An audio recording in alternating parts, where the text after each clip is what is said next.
So you see solar as a viable part of the grid. Absolutely. I mean, So what about the criticisms that come? Like, for example, I've seen people regularly criticize the cost of production, that you have intermittent energy supplied from them, that they come with a lot of waste, yada yada. What are the valid criticisms and what is the FUD? okay. The way to think about it, in my view, is there's two, from the point of view of the grid, there's two big variable costs to running the grid. One is generation. You have to generate enough power at any given moment to meet the demand of the country. And you have to pay for that. So you have to build infrastructure in the country to generate that amount of power, right? You need to build whatever your energy mix is. You have to pay for that. The other part is you have to balance the grid. So you just having generation, like bulk generation, is not enough. You also have to balance the thing in real time, which is what we were just talking about earlier with the batteries. On the generation side, solar, wind, etc., they are the cheapest forms of generation in the right geographies. They are. There's no debating that fact that on a just megawatt hour for megawatt hour basis, it's the cheapest form of generation. Including infrastructure cost. Yeah, everything, all in. Like you kind of like you build the capex, you put in. I mean, where the costs are low for solar are in like there's no fuel input, maintenance is low. You have to clean the thing. You replace the inverters every 5-10 years. There's no margin et cost. cetera. Yeah, there's not really any variable costs, and you kind of amortize that over the life of the project, and it's very cheap per unit produced. So anyone claiming that solar energy is more expensive than other, say, I don't know, natural gas or coal, they're lying, or is it geography dependent again? I think, well, See if you can find I think they're looking at you can find it. If you look at like Bloomberg New Energy Finance, you'll see like right now building new solar is even cheaper than just putting fuel in your gas turbine. Never mind building the turbine. Just putting fuel in it is more expensive than building a new solar site and having it built. But so the thing is, generation is just one side of the cost bucket. So you can inject very cheap generation into the energy system right now with solar and wind. But you'd still need to balance the system in real time. And that's where these intermittent sources of energy introduce some complexity and some new costs, because you've now got very low cost generation at certain times in the day that you're pushing into the system. But that's not the whole story, right? Because you need 24/7, you need to match supply and demand. And the cost of renewable plants are rising after years of declines due to soaring prices for materials. yeah, there's the inflation story. Yeah. I mean, so but they're still cheaper than gas or coal. Yeah. But that's if you just look at it as purely generation against generation, right? You still need to balance the system. Those are real costs. We as bill payers in the UK, we pay for the generation on the system, but we also pay all the costs of all the actions taken to balance the system. And that means on a day when it was forecast to be sunny, but it turned out to be cloudy, and they had to, at the last minute, call up other forms of generation, often at higher prices, because it's kind of short notice and late.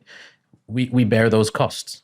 We pay for all of that. We have to pay for the whole thing, right? All those costs flow down to us as the bill payers. And this is where the debate gets mixed. Depending on where you kind of draw the boundary of, the cost, you could say solar is a lot cheaper, or you could say, well, it looks like it's not cheaper actually, because we have to do all this balancing stuff on the side. And no one's quite nailed it. That's why I'm saying long duration storage is one of the things that could unlock this, because if you could store the energy that's being generated, if you could overbuild your solar and wind massively, store it, and then discharge it over long periods of time, you use that stored energy to balance the system rather than having to call up your your gas, your coal, your other types of generation. Tell me if I've invented this or I have heard. I'm sure I heard some new form of battery, which is some kind of like tension coil that stores energy. Can you have a look at that up, Danny? There's people doing flywheels. Yeah, is that what it There's is? people doing. What's it? Explain a flywheel. Well, I guess the flywheel is like going to be a massive, heavy disc that they just spin up. Like when there's excess energy, they put energy into a motor that spins it, and it starts spinning at really high speed. And when they have a shortage of energy on the grid, that same motor will suck the kinetic, like slow down the wheel, suck the kinetic energy out of the wheel and put it back into the grid as electricity. There's that also acts like a kind of battery. Yeah, really. Yeah. But all of these, all of these new other ways of trying to do storage at the moment, they're all really early stage, and none of them are being done at scale. Like lithium ion storage is being done at scale, and the costs are falling fast. And this is every other type of storage is kind of struggling to keep up with that cost curve because they're not scaling. Yeah. Right. Versus lithium ion, also with Proven. with EVs coming into the picture, right? You're going to see a massive scaling of the supply chain. Obviously, that has some of the issues you mentioned around lithium, but in terms of a cost basis, in the long term, that should drive, a scale up of battery production and costs to continue falling. Like the learning curves for solar, wind, and storage are all aggressive. What about solar in a place like the UK where there's not very much sun? Yeah, good question. You can build unsubsidized solar power in the UK profitably.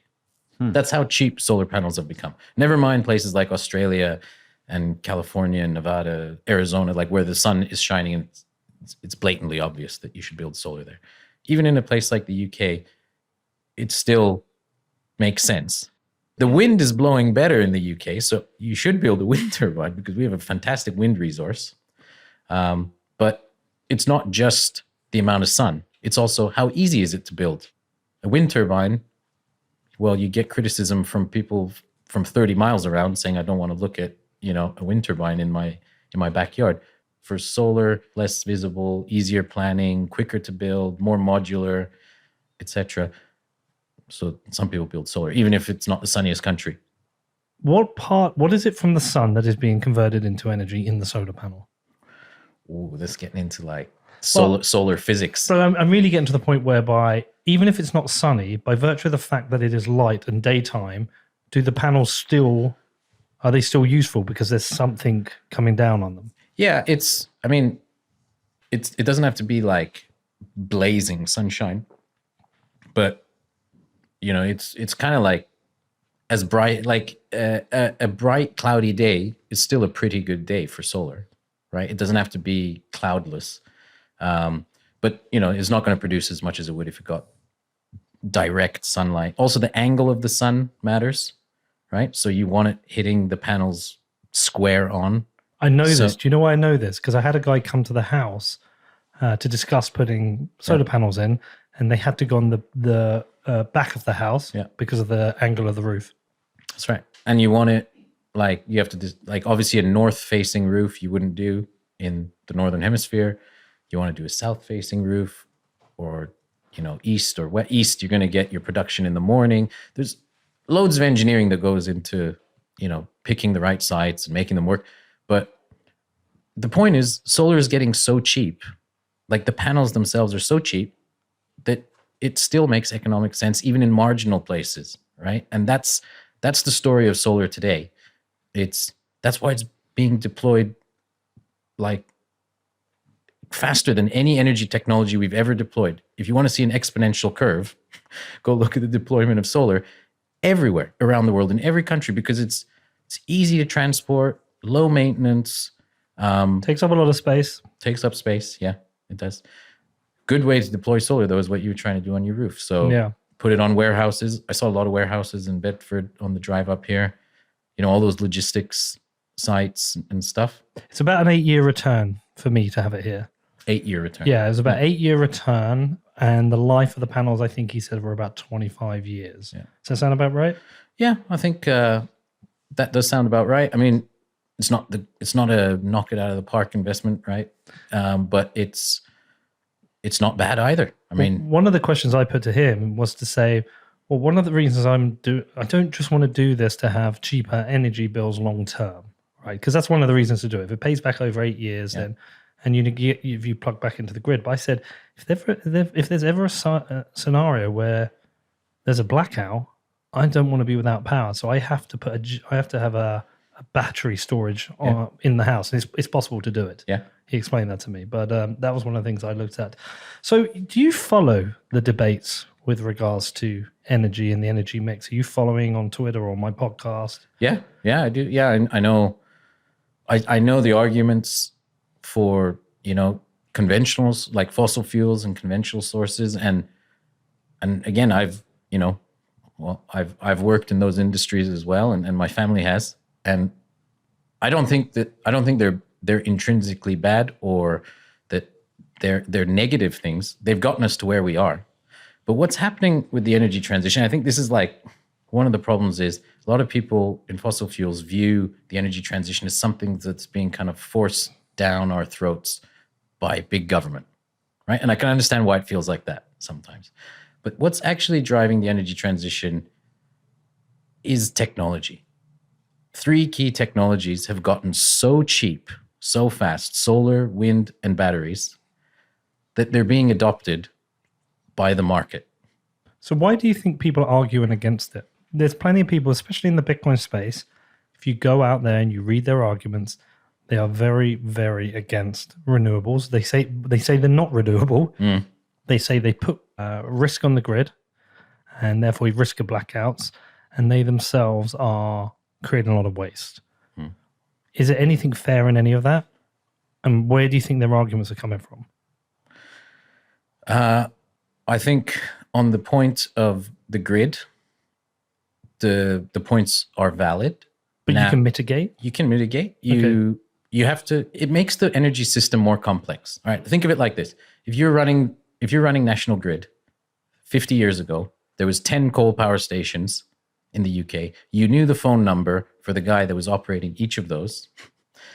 And that was basically how you balanced the grid.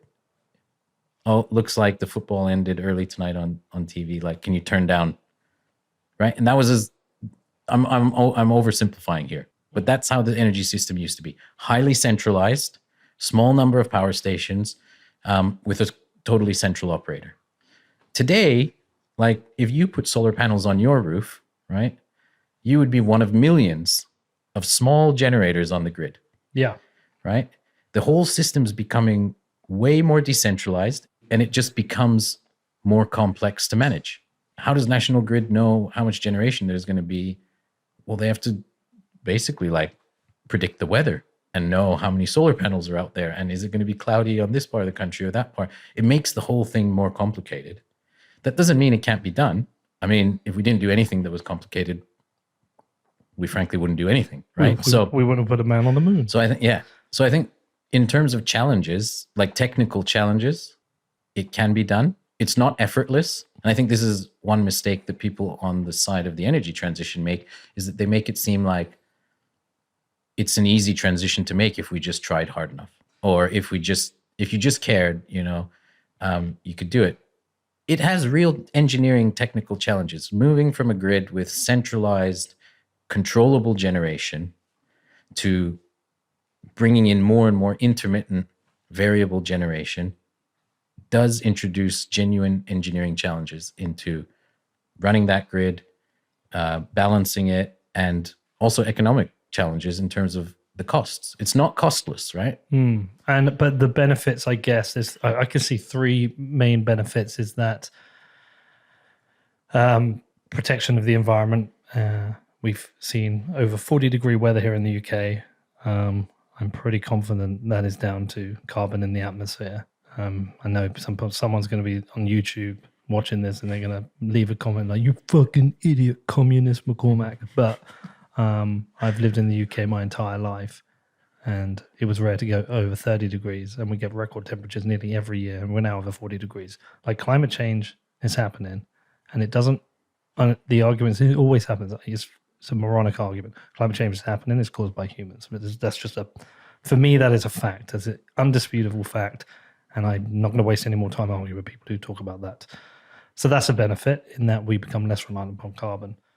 The second benefit is that we become less reliable on energy sources which are at risk to geopolitical tensions. I think that's a secondary benefit. And what's the third one I had? Cost. Oh, yeah. No, hopefully it will be long-term lower cost. That's what you would hope. That's what you would hope. I mean, because you're bringing in the intermittent generation, that brings engineering challenges to running the grid. But now you have entrepreneurs and people building solutions to try and, there's a problem to be solved there. There's money to be made if you can find cheaper ways of balancing the grid.